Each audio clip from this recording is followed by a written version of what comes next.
present. Rich, what does it look like? Yes, we have a quorum. Yay! Good. So we're going to continue. I would like to identify those who have agreed to serve as tellers for this meeting, and that's Tim and Deb Schuyler. Tim and Deb, way in the back. If any member has a question or comment, just raise your hand and they will come to you. Just please remember, always state your name when you're going to speak so that we will have an accurate record. Use the microphone. They'll bring the mics around to you so everyone can hear. I have a handout. Someone didn't get the handout. Okay, Tim has a handout, which is basically the church financials. So if you need one, please raise your hand. John, Kyle, and I have microphones, so right here. Okay.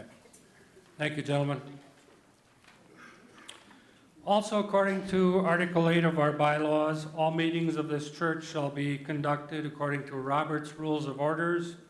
In order that parliamentary procedure is followed, I have appointed Mike Higby. Mike's in the front here, front row, is our parliamentary procedure consultant for this meeting. I now call to order the fall congregational meeting of 2019 of the First Congregational United Church of Christ of Oconomowoc. I call upon Pastor David Schnepp to offer our opening prayer.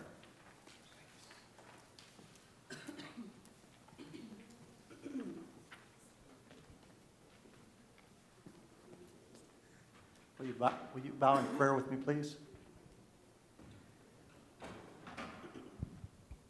Lord, we bow before you this day, and we've gathered here as a church family, as a congregation of First Congregational United Church of Christ.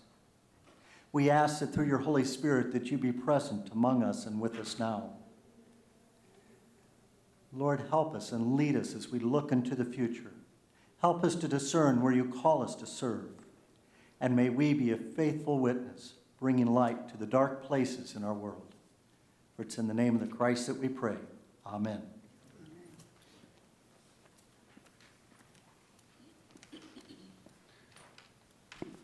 Thank you, Pastor Dave.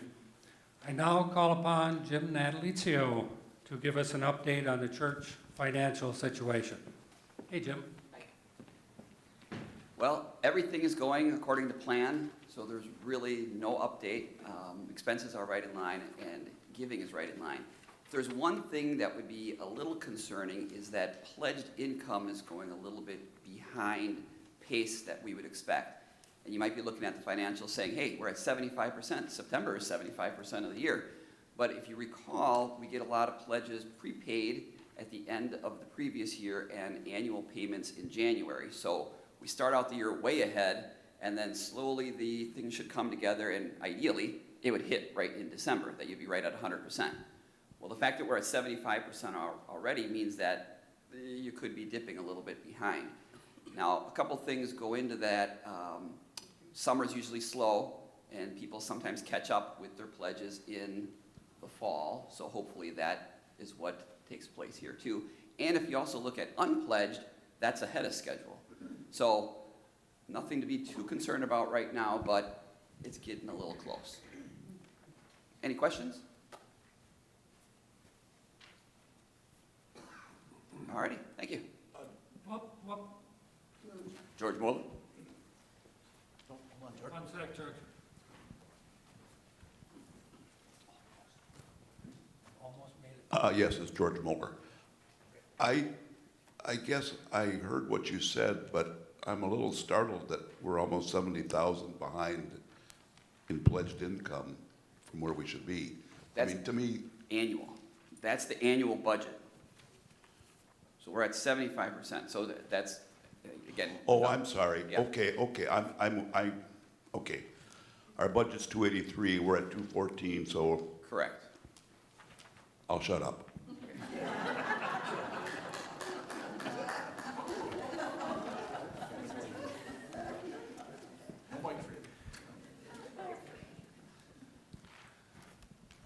I now call upon Pastor David Schnepp to present the senior pastor's report.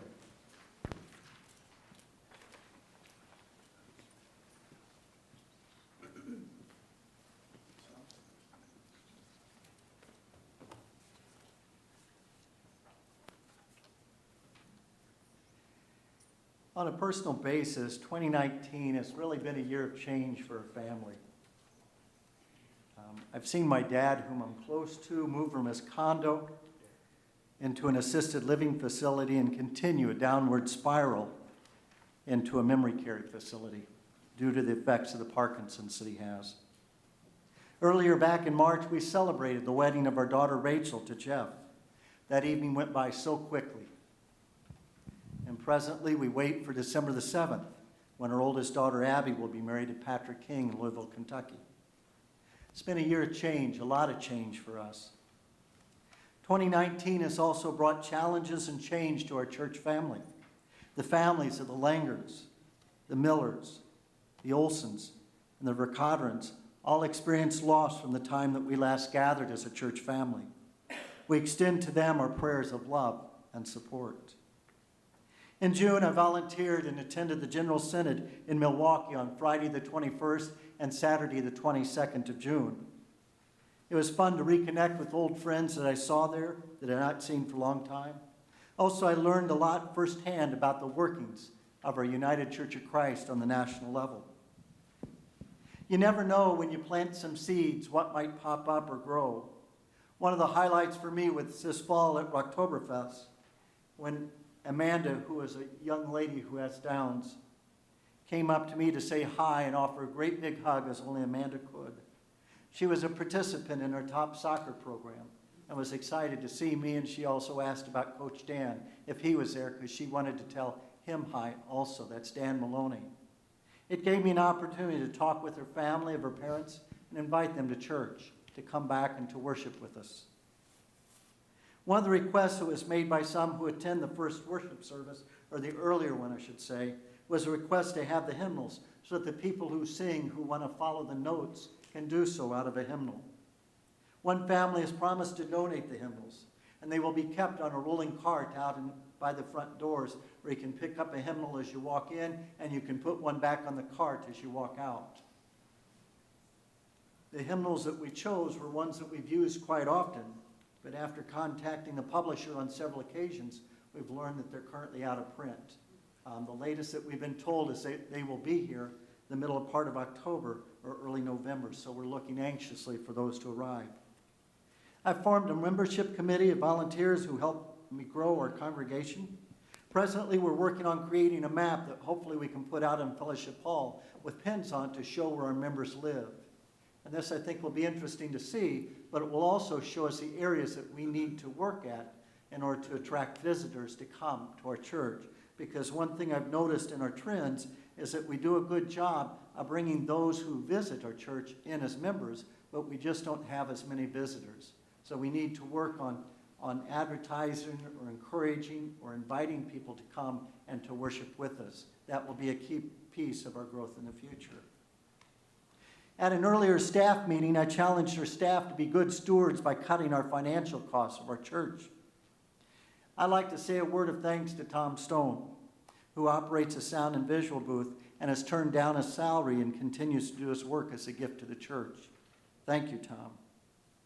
Our family has changed. All three of our kids are on their own medical policies now, so the policy that you pay for is just for Christy and I, so the cost of that will be lowered.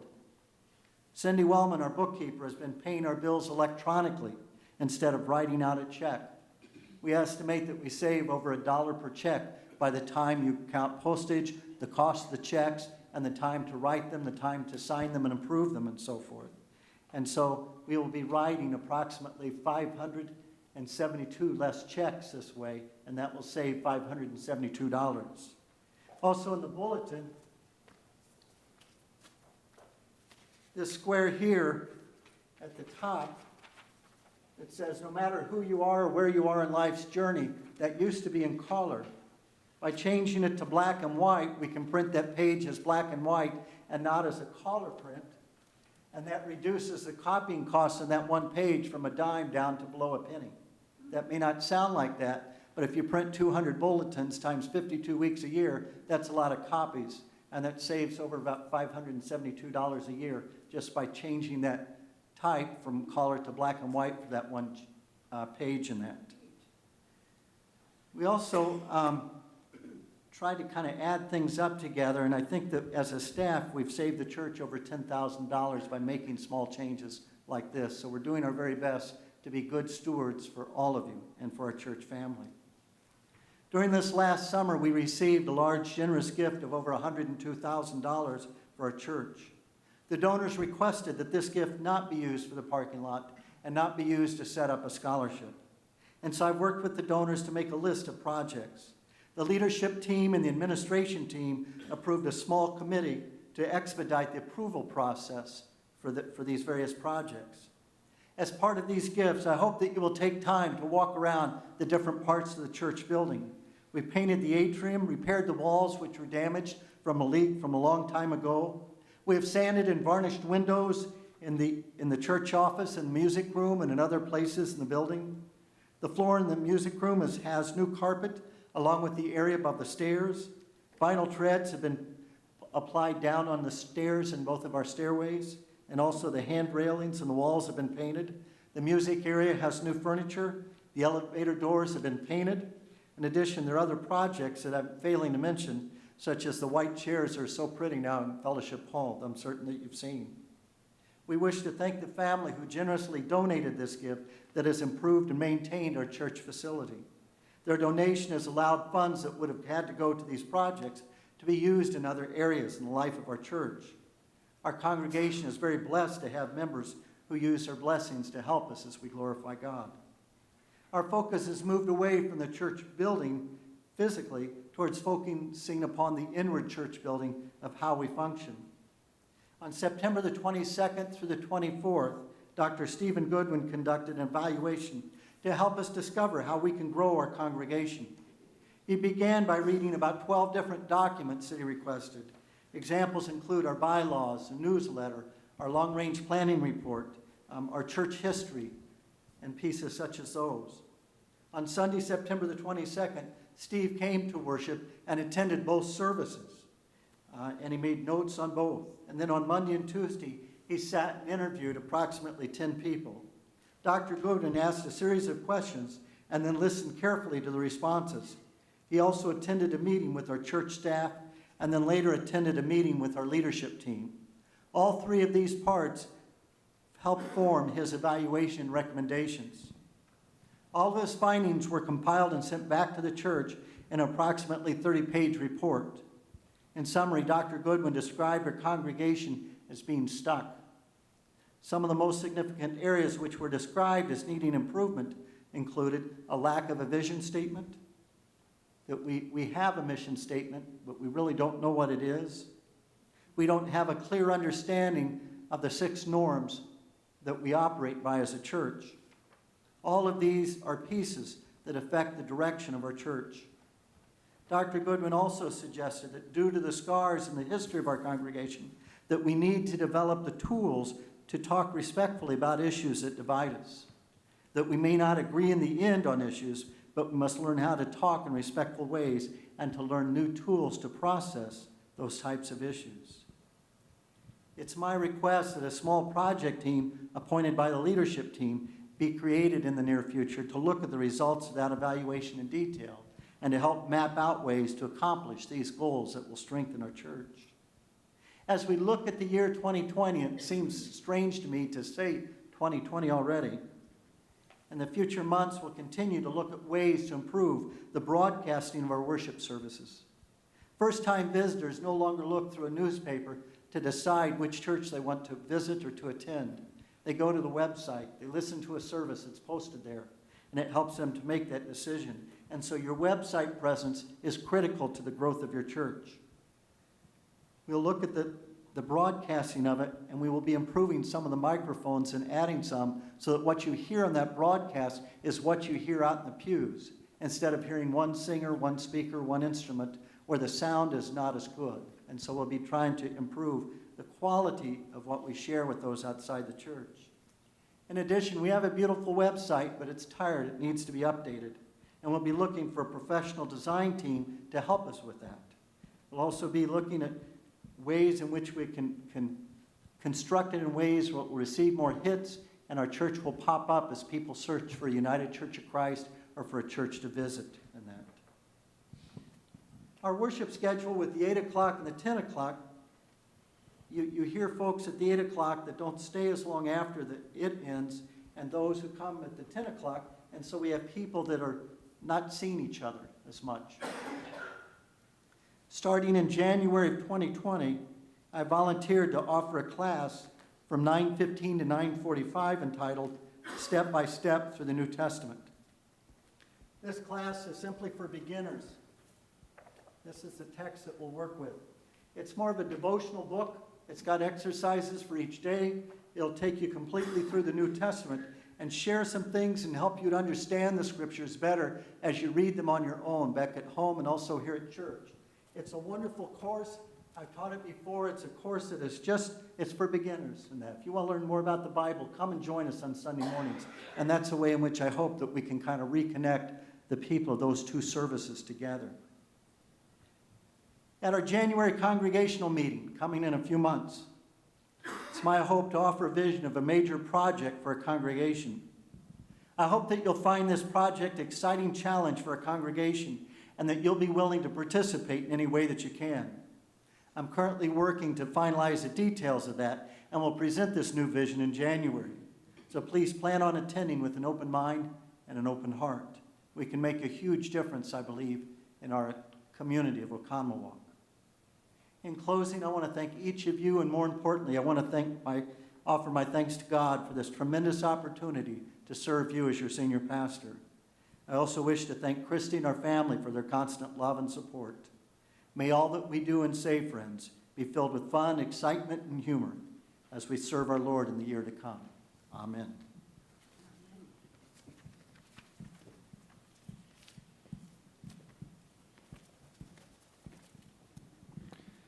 Thank you, Pastor.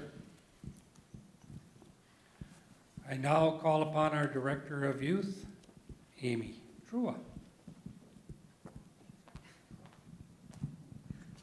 All right, good morning. I know we've got a Packer game to get to, so I will make this quick, and I will also combine it with the education report, so I will be speaking on behalf of them. As the Director of Children and Youth Ministries, it is my primary job to oversee and implement programs and events for our children, youth, and educational opportunities. Many of these programs fall under the education ministry, so that is why I'm combining both of these reports. Our Sunday school program is going exceptionally well. Each day I'm receiving at least 2 compliments from either parents or the children, just completely engaged in our new program and the way we have the system set up. It is such a tremendous impact that we've had on these kids by just transforming something as simple as our curriculum and updating the classrooms. They are excited and they want to be here almost every week. And they get really disappointed when they miss a class or a classroom. So that's kind of fun to see when they say, oh, I missed the science one, what the heck, why can't we do it again? And that's the joy of kind of transitioning them every single week. So we're very excited. This month our theme is Noah's Ark, and they are having a blast with that. Next month we'll be doing Daniel in the Lion's Den, and then December, the birth of Jesus. But with this amazing program, it also takes a lot of volunteers. We are asking our volunteers to only help out once a month. That's not a whole lot, but it gives them the opportunity to be in worship more and also just help in any way they possibly can. So I understand it can be daunting by having to be here for 4 weeks in a row.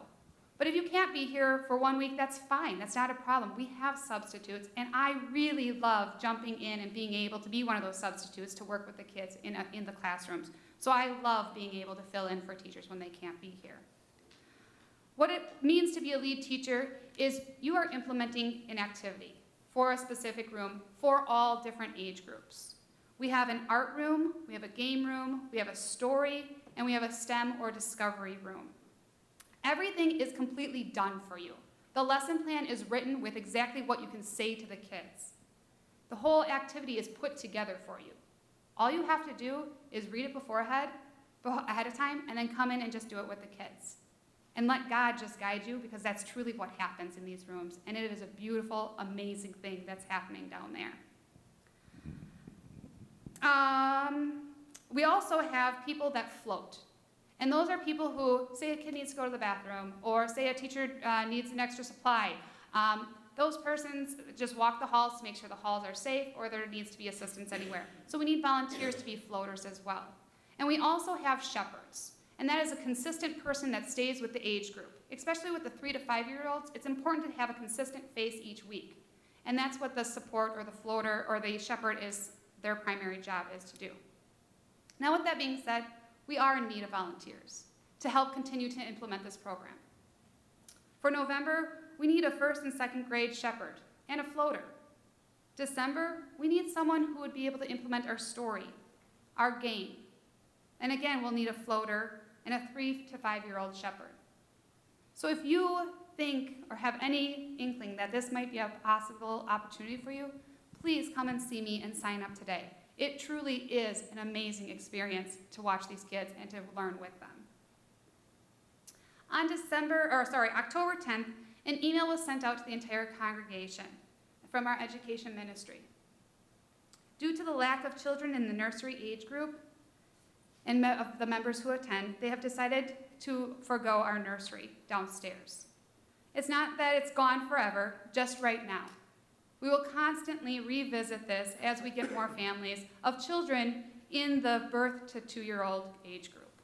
So that is not gone, and it just will be evaluated continuously.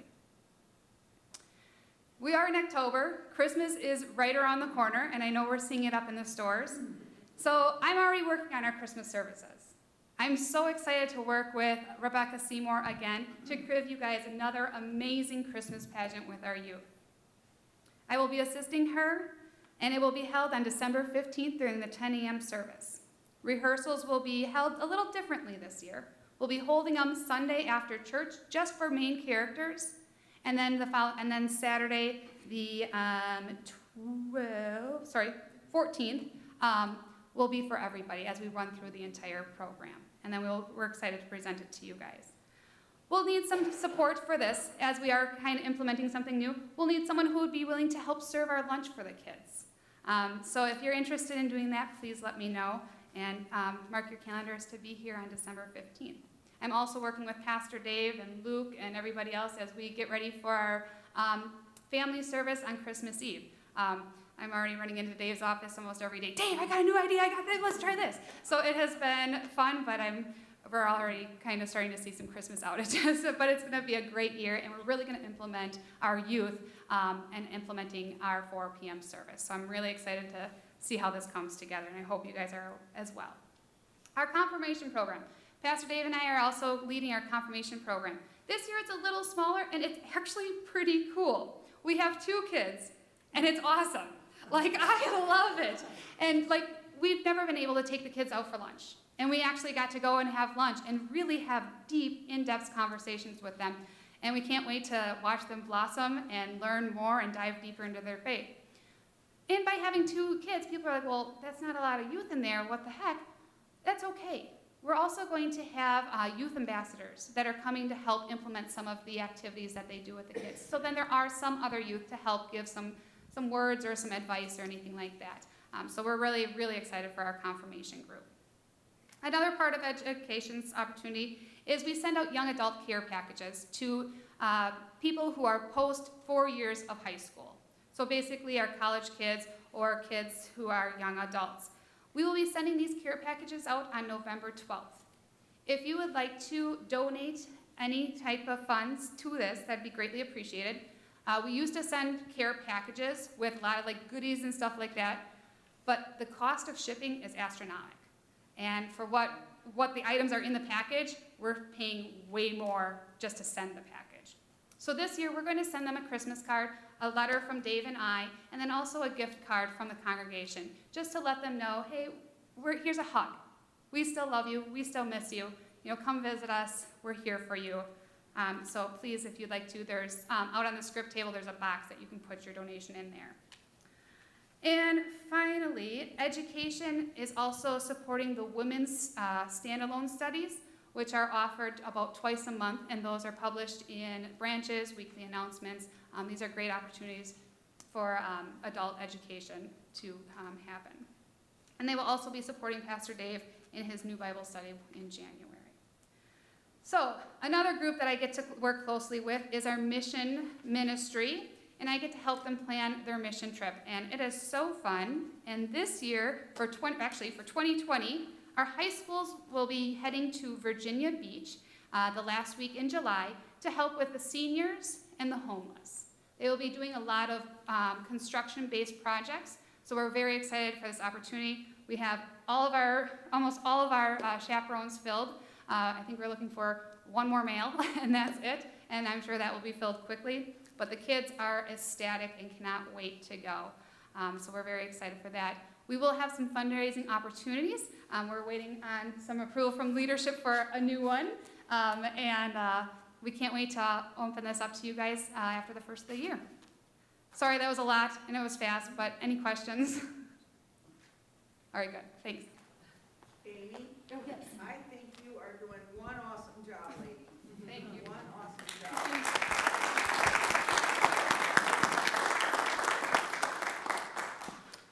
Thank you, Amy, and love your enthusiasm, and love seeing the children up front, you know, in the Sunday services, and sometimes there's 20, 25. That's just wonderful. Today was a little lighter with one service, but it, I think, makes everybody feel good. We now move into the portion of the meeting where each ministry, committee, or project group will have a brief opportunity to report to the congregation. As moderator, I will be reporting for the leadership team, so I'm going to lead her off here.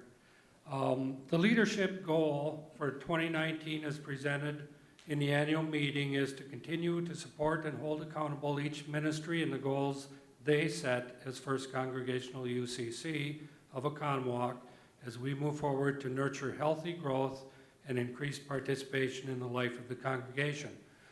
During 2019, support the effort to strengthen the adult Christian education ministry, lend support to the growth of the Youth Soccer League, support and lead in efforts to grow our church, and fully support the efforts of all ministries, fundraisers, and project groups.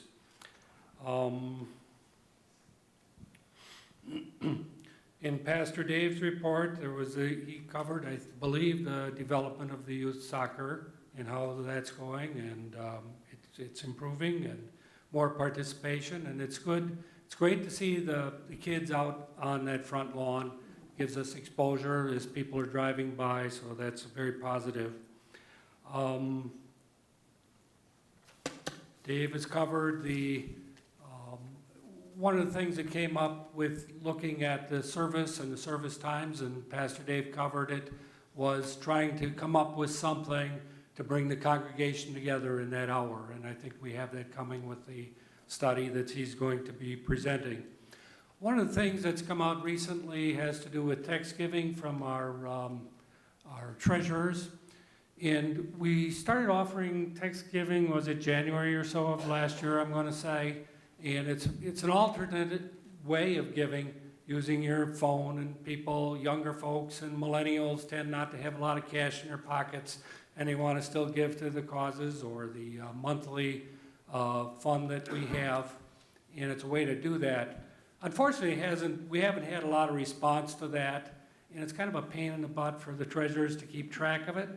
And it also costs us, it's a little more expensive, and I can't tell you a percent, but it's like 1% or something that you have to go to is it Venmo? I'm not a real techie guy, but they take some of the, if you're going to give $10, maybe the church actually sees $9.50 or something of that. So there's really, at this point, I believe only a couple folks that have utilized it. Leadership voted last month to give her one more shot till the end of the year. With probably the recommendation, unless we see a real uptick in that way of giving, we'll probably do away with it. So, and the folks that have been giving, at least I talked to one of them, and it's not going to make a darn bit of difference to them how they give. So, just an update on that. The other thing I wanted to bring you up to date is at the spring congregational meeting, there were some folks that felt a need to see all of the reports from the various ministries without burdening the whole congregation down. Because you could be getting email a couple times a week with this is going on and that's going on and this group met and this is what they covered and all that. So yeah, Liz has a way of doing a file that she can share with those who've expressed an interest in receiving the reports. And they're available to everybody who wants to see them. I think it's been in the branches, but if you're interested in seeing it, I think we have 8 or 10 or so that are now getting all the ministry reports and project groups reports as they come out. I believe it's a monthly. They come out and they're batched. But if you'd like to have that information, it's available. Let Liz know.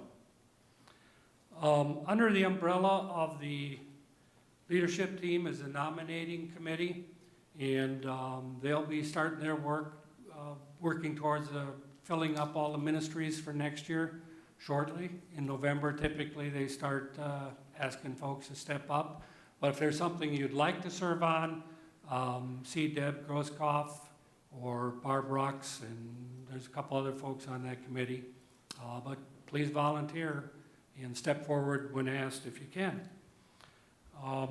Also, under the umbrella of the leadership team are the pastoral relations and staff support committee, the personnel committee, and the long-range planning committee. Joe Leinen, I'm going to ask, Joe Leinen is the chair of administrative, and he sent me a report, so I'm going to read that quickly. Hello, everyone. The admin is responsible for maintenance and care of the church and its grounds. Our church has had a lot of work done to the church with a generous donation.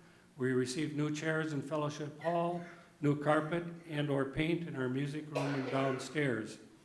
Our focus for this year is to look at the exterior of the church and what we can do to maintain the outside as we have improved the inside. The carpet in Fellowship Hall was cleaned this week. We have the parking lot being crack-filled next week, fixing the lower lights in the lower parking lot, fixed 2 broken windows in the church, cleaned up the front entrance for the spiders with the lower yet to do general maintenance upkeep on the church. Tasks we are currently working on is replacing the ceiling tiles in the main vestibule and a few of the old 2x4 fixtures to be LED. Fixing some sinks in the kitchen and flooring tiles by the kitchen, finding a long-term solution to the entrance roof drain from freezing up, fixing rotten wood on south end of the church around the doors and windows. They got a pretty extensive working project list there. We will be forming a budget committee again to assemble budget for next year. If there are items that people would like to add, please send to admin chair so that these may be discussed with everyone. Currently, we are keeping within administration budget, but we did go over on snow plowing this spring with all the extra snow. A few long-term items that we need to start budgeting for as the church is getting older are getting a roofer in to look and see how all the roofs are holding up and making sure they are in good condition. Painting of the church to keep siding looking good. Making sure we keep adding to our maintenance fund to help offset costs for new HVAC or major church equipment. Repairs will need to be addressed in the next few years. Siding. This is our major issue. We have been investigating the rotten wood. It appears that parts of the siding of our church need to be repainted every few years to keep it from falling apart. Had a few contractors out to look at with no real interest yet. Reaching out to MSI as they were the original contractor to see what was specified and see why we might be having so many issues. There may be a larger issue before we start replacing siding. This needs to be addressed soon as we walk around. You can find many spots with rotting wood if you push in on the boards. So that's the report from admin. I know that John Kyle is a member of admin, and he can answer questions probably better than I, if anyone has any. Are there any questions that folks have about the administrative ministry? If I can just add one thing to what Fred read. We've been looking at the siding issues, especially the woodpecker holes, but as we've had contractors out, we found some other issues with the siding. we're having difficulty finding a contractor that's willing to work on replacing the siding or repair the issues we have. One of the things we talked about at our administrative meeting was that if anybody in the church knows or has a contact with a contractor or somebody that might be willing to work on the siding, if you could let us know, just so we can start, again, trying to find somebody to take care of the issues. But as they're looking at it, they're concerned that if they replace that outside trim or something like that, what the issue is underneath that may be further issues. So it's something that really needs to be addressed. If you know any contacts, please let us know. Thank you, John. Any other questions, or are there any questions for admin? Seeing none, I now call upon Cindy Meckel. She can probably come up and talk about 3 different areas in one swell swoop, can't you, Cindy? How about 2? 2, okay, 2 works. What's my 3rd? Well, What am I I have missing? you down for mission, Yep, mission, I would preschool, preschool, and and Family promise? family promise that's is it. part of mission. Okay, have at it. Good morning. You are so much taller than I am. I put my notes on my phone, so I'm not on my phone for no reason. I'm on my phone for a reason. I will start out with mission. I am the new chair of mission, and we are going, and it's awesome. So our giving tree, believe it or not, Christmas is like 11 Saturdays away, something like that.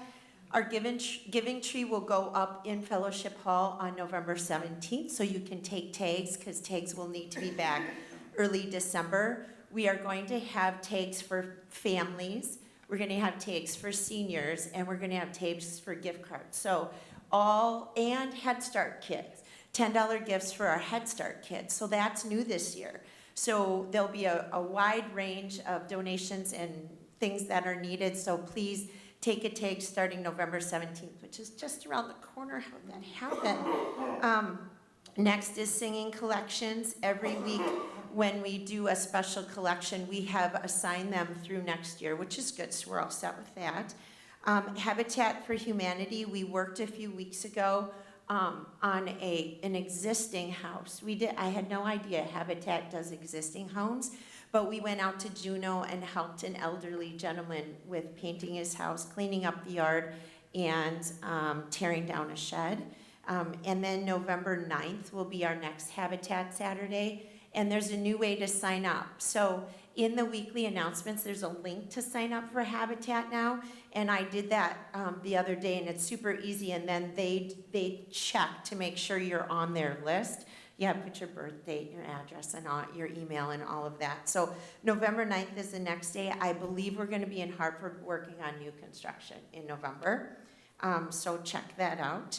And then Family Promise was here a few weeks ago. We had our youngest guest ever at 1 week old, and when they called me to say a 1 week old was coming, that's so beyond me. But we welcomed that 1 week old with open arms, as we do all of our families. And it was really fun to snuggle a baby, but it's really hard to hold a baby knowing that a 1 week old is homeless. So I'm very proud of our church for continuing to support Family Promise. Our next week is December 1st through the 8th. Also, the end of this month, Family Promise as a whole is celebrating 5 years, so that's pretty cool. We've been doing this for 5 years, opening up this beautiful church to homeless families. So we continue to do that. We continue to do that with great success. If you would like to volunteer for that mission, it's such an awesome, humbling week. It's really easy to volunteer. Contact me, I'm a trainer, and can get you trained. Okay, so that's it for mission. Any questions for mission? Then I'll move on to preschool. It's been a busy fall. We have more kids than we have ever had in our entire years. Our classes are almost full, and it's just super exciting. We're having a blast. That being said, none of our teachers are doing the same job we did last year. So the start of the year was a little crazy. Oh my goodness, it was insane. But we have settled in now, and we are cruising now. And it was just a really busy start. So we have a new teacher, Joyce McGuire, who's been an amazing addition to our staff. Jean Stocker retired after being here for 12 years. Joyce has stepped right in and been amazing. Also, some of you know Deb Cliche. She's a longtime member of the school district, retired, helps with our rummage sale. She has been helping us in our 4-year-old and 3-year-old classroom. We have many kids with IEPs, individual education plans, along with a couple of children who have autism this year. And Deb has been in the classroom training us on the job on how to best set up the classroom and set up our processes to make all of our children successful in the classroom. And I tell you what, Deb is a gift from God. And so if you know Deb or you see Deb, give her a big hug and just say thank you, because without her help this year, we would not be cruising already. We'd be doing good, we'd be doing okay, but now we're doing great because Deb has volunteered her time in our classroom for the month of September. She will come in when we need her. I asked her for the month of September because I didn't want to take advantage of her, but I'm like, you can come anytime. Anytime you're welcome to come back. So with all of these kids coming in this year, we needed another classroom. So the exciting news is, starting this Friday, our nursery will also be a preschool room. In order to do that, we painted the room. So Chris Natalizio and I painted the room, and we painted it with a beautiful new color of downstairs. And I cannot believe what a coat of paint does to a classroom, because it really brightened it up. And then on Friday, the carpets were cleaned in there, so we are ready. And then equipment will all come this weekend. Deb Schuyler will be the teacher on Friday to 10 new little ones, and Katie Schmidt, because we have so many children, need to bring Katie Schmidt on too, and she will be helping in Friday Fun. So what a year, you guys. How awesome is this? This is just incredible. And then that Friday class is full. And so we are starting a waiting list. For one of our first times ever, we have a waiting list for our Friday Fun class. All good news, all exciting. And then the last thing for preschool I wanted to say is we have a wish list of an iPad. Why do we need an iPad in the classroom? Well, with children with autism, their visual learning is so much easier than their auditory learning. And so the iPad allows us to use apps with children with autism to help them understand what's going on in the classroom. And oh, by the way, all the other kids in the classroom benefit as well from these apps that we've been using. And Deb Cliche has given us some apps that have worked wonderfully. And then what I've done is I've also shared those apps with parents, and the parents are using the same apps at home with their kids as we're using here, so there's a continuity of what the kids hear in the classroom. So if anyone has an old iPad or anyone likes to shop for iPads and would like to donate one to us, we'd really appreciate that. So that is preschool and that is mission. Any questions for me? It's exciting. Lois? I don't have a question, I just have a comment. I believe there is some funds in the legacy area. Oh, sorry. Yeah. Lois Jackson. In legacy, I believe there's some funds that might help for some of the things that you need for your new classroom. Awesome. And speaking of the Legacy Committee, I had put in 2 requests for Legacy Committee already for preschool and are waiting on the reply for that. So one of the things we're doing, I forgot about this, in the second classroom is installing a sink. And so admin is working with us very closely to get that sink installed.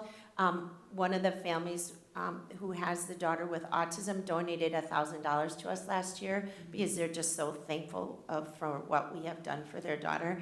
And we're using that towards our sink project. And then how awesome is this church?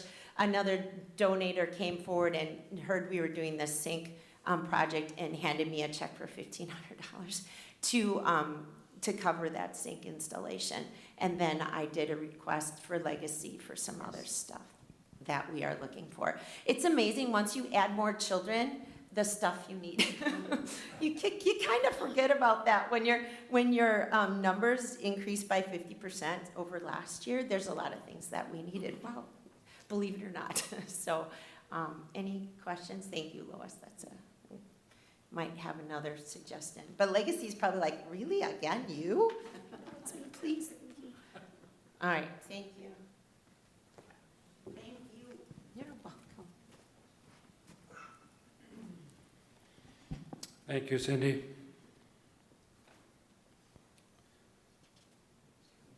I now call upon Tim Schuyler to report for spirituality.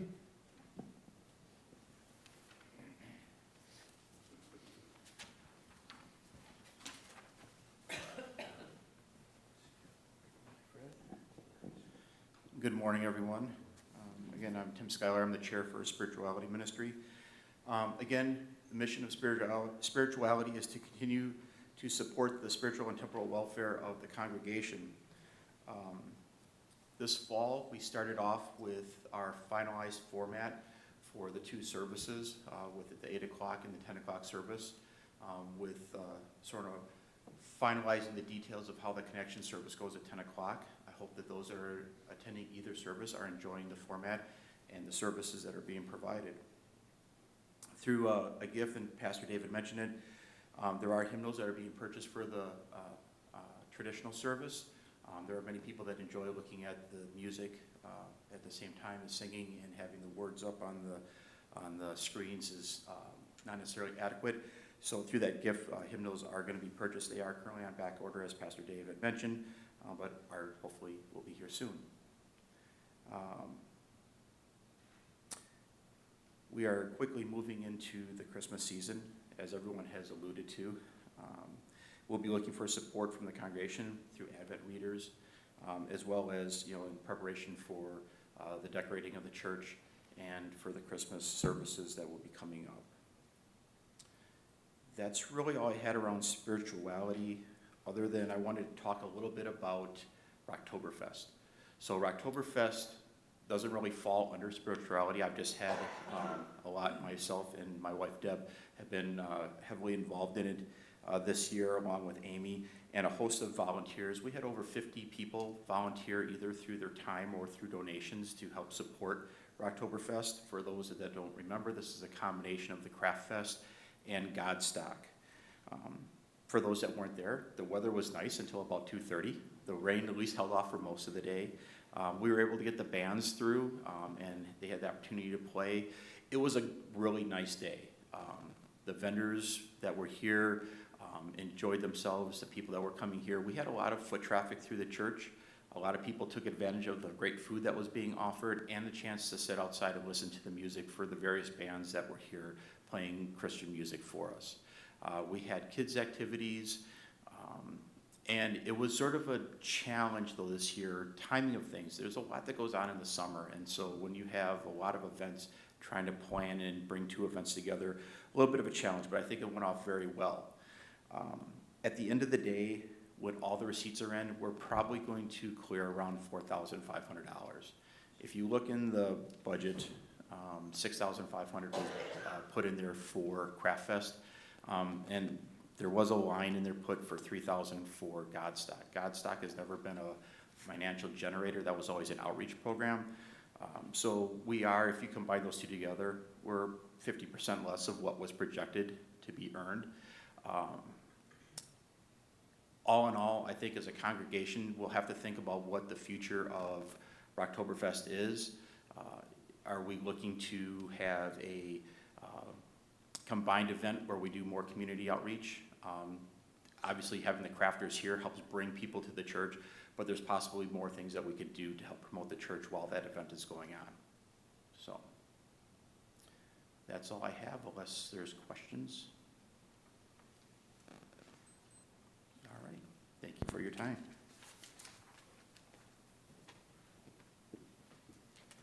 Thank you, Tim. The next ministry I'd like to call on is Stewardship. The liaison from Leadership is Mike Higbee to Stewardship, and Mike's going to present their report.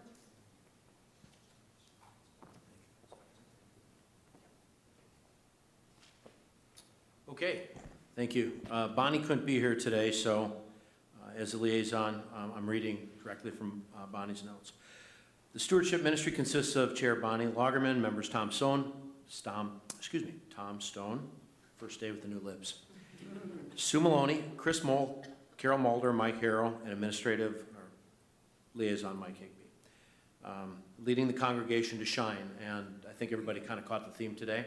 It was a wonderful sermon by Pastor Dave, and that actually comes, they picked that right out of the General Synod. The logo this year was actually created by Addie Mulder, and so if you see her, you know, give her a thank you. She did a great job on that. And they say we should remind her that it takes all of us to bring brightness to the world. They're planning stewardship events leading up to Stewardship Sunday, November the 10th, including a bulletin, a children's sermon led by Sue and Carly on October 27th, so that'll be next week, and a chat with Bonnie next week, and a chat with Chris Moll on treasures on November 3rd, fellowship with Addie and the Stewardship Ministry on November 10th. The congregation brings in their envelopes forwarded, if not mailed in, on November 10th. And a mailing will be sent toward the end of October. It will include a time and talent interest sheet and a pledge card with information on how to complete them. The ministry asks that each member reflect on what it means to let your light shine upon others and give of their time, talent, and treasures accordingly. It takes all of us.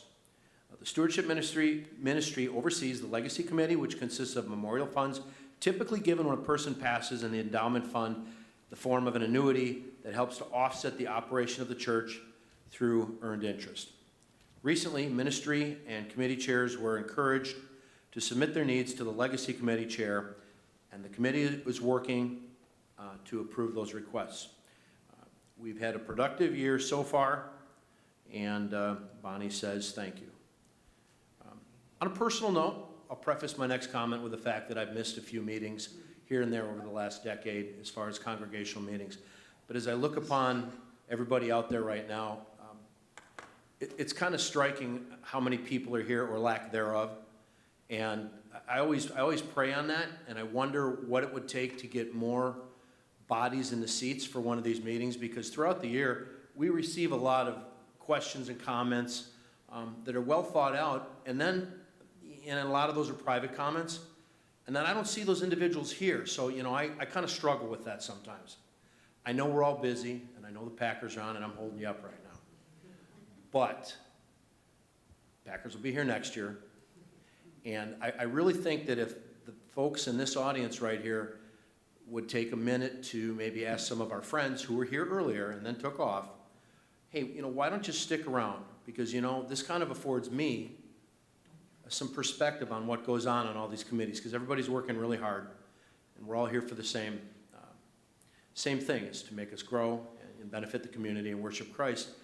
So I just thought I'd just take a minute to say, let's, all of us here who obviously really care about what's going on, maybe, you know, ask one of our friends to stick around for the next meeting, because I think they might gain some perspective as well.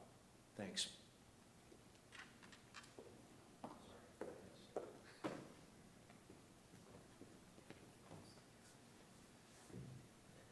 Thank you, Mike. Under the umbrella of the Stewardship Ministry is the Memorial Fund Committee and Legacy Committee. I think that's already been covered. So I'm now going to call on Peg McCullum to report for the Welcoming Committee.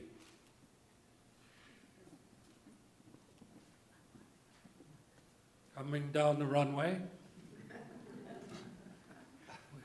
with a full fashion statement.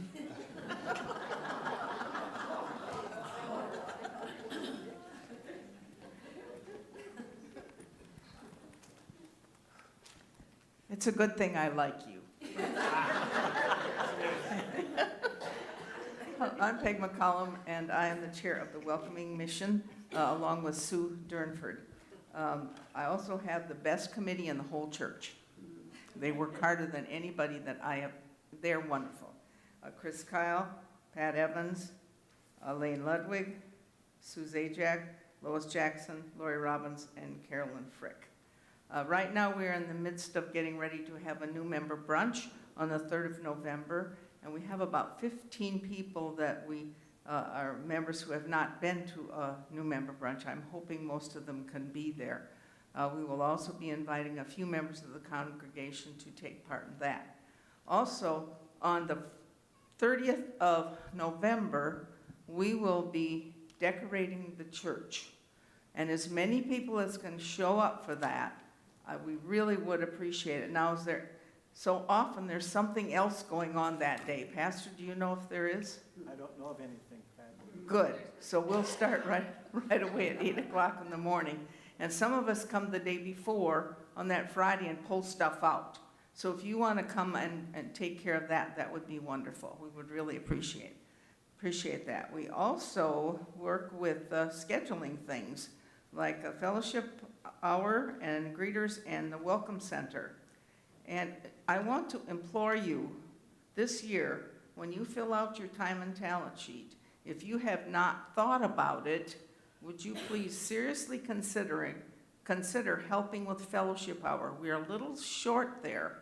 Just too few people are willing to do that. So if you would be willing to take your time to do that, even just once a year or once every 3-4 months, we would really appreciate it. And I also would like to thank all of you who are putting a little bit of money in our basket, because it really has helped us in our budget for the welcoming mission for our fellowship hour. Thank you very much.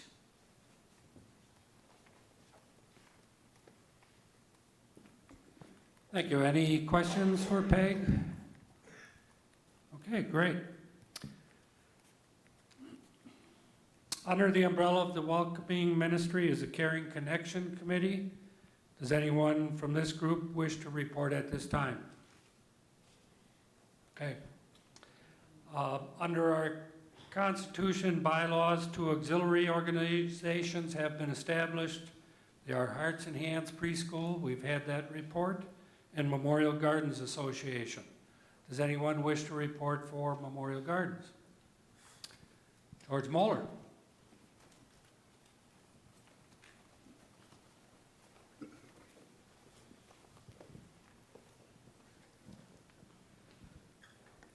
Just wanted to make everyone aware of a couple of things regarding the garden. If you haven't walked out there recently, take the time to do it. It's really looking great. We have built a 3rd wall now, so we have 3 walls to choose from. One change that we made this year in our policies that some of you may not be aware of, and you could spread the word, there was some need brought to our attention that single individuals felt a little uncomfortable having to buy a plot for 4 people when there was just 1 of them. So we've changed our policy a bit now so we can offer a single individual a place in the garden for about half the price that they would have paid for a 4-place plot. So that's a positive change. We're trying to accommodate members of the church in their needs. And come take a look at us. We look pretty sharp. Thanks.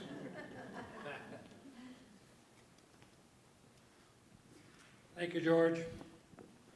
Are there any other groups that wish to present reports to the congregation at this time? Pat Evans.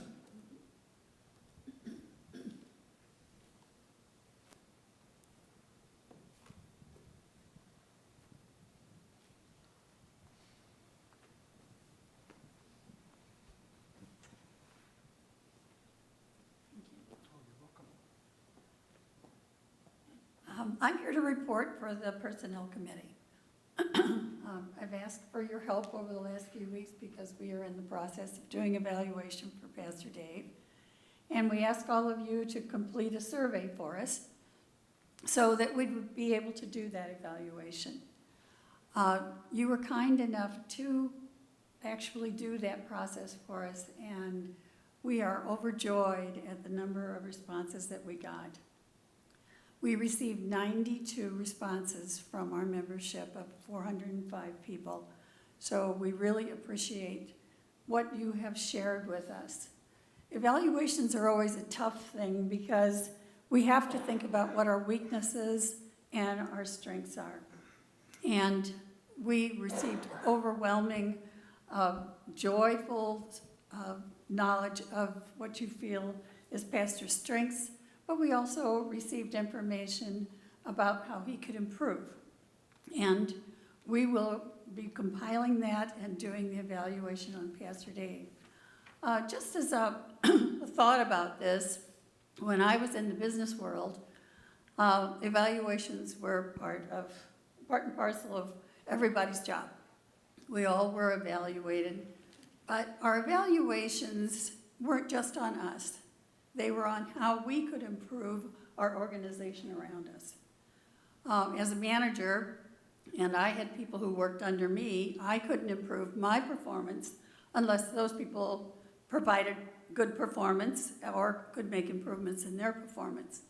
And so that's true here too of the church. So yesterday evening, I went through the membership rating because you were kind enough to rate yourself as well and to tell the personnel committee what you thought you did well and what you didn't do well.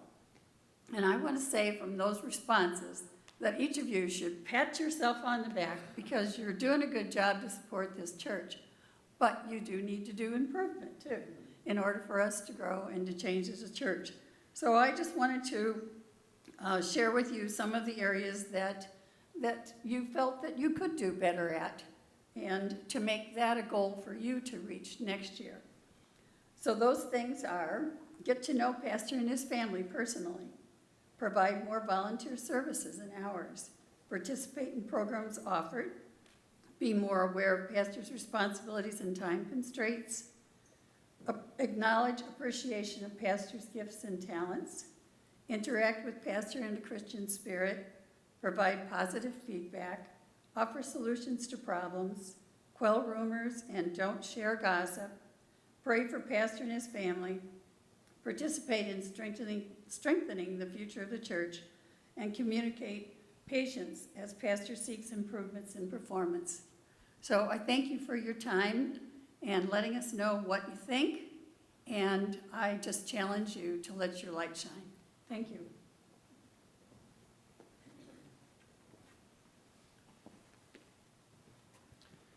Thank you, Pat. A lot of work went into that group and the process, and hopefully we've all received it with a Christian heart and a loving spirit so that we can move forward and help Pastor and help ourselves. So it's all good. I'd like to thank everyone serving on a ministry, committee, project group, or who's serving our church in any capacity. We now move into a time when we have the opportunity to hear congregational feedback, insights, or concerns. One of the goals that the leadership team has discussed is an attempt to increase appropriate communication with all church members. Please always remember to state your name when you speak so that we will have an accurate record. Please use the microphone so all present can hear and so our webcast of the meeting can record those proceedings. So is there anyone who would like to speak that has a thought or something they'd like to share with the members present? We have one, Lois Jackson, or one who's going to start. So the mic's on its way. And Lois Jackson, please state your name. Lois Jackson. We're getting formal now at the end. And I should have said this earlier when Tim Schuyler was making his report, but I just wanted to thank both of the Schuylers. They spent so much time. I was not able to be here. I was out of town for the Oktoberfest, but I know they spent so many hours, the devotion that they had for that event, and spending their Sundays out there at tables to have us volunteer in any way that we could. And I just think that Deb and Tim Schuyler really deserve our appreciation for all they did in leading up to that.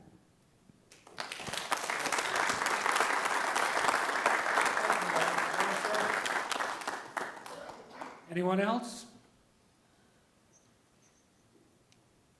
Okay, so it seems like it's Packer time. So unless anyone has any additional items to discuss, I will now entertain a motion and a second to adjourn. Is there a motion to adjourn the meeting? Christina Higby, correct? Yep, I move to adjourn the meeting. Okay, is there a second? I'll second. Ann Stoltz. Ann Stoltz, all in favor, say aye. Aye. Opposed? We're done. Thank you.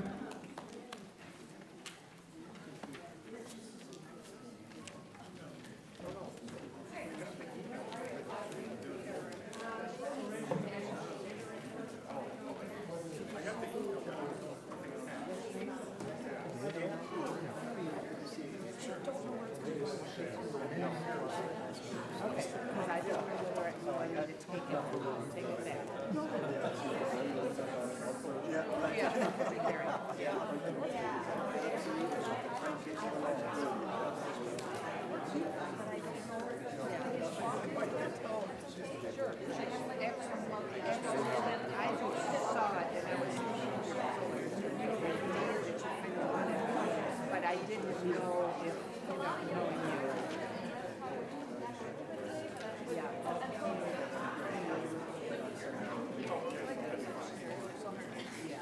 Okay. Okay, that's fine. That's fine.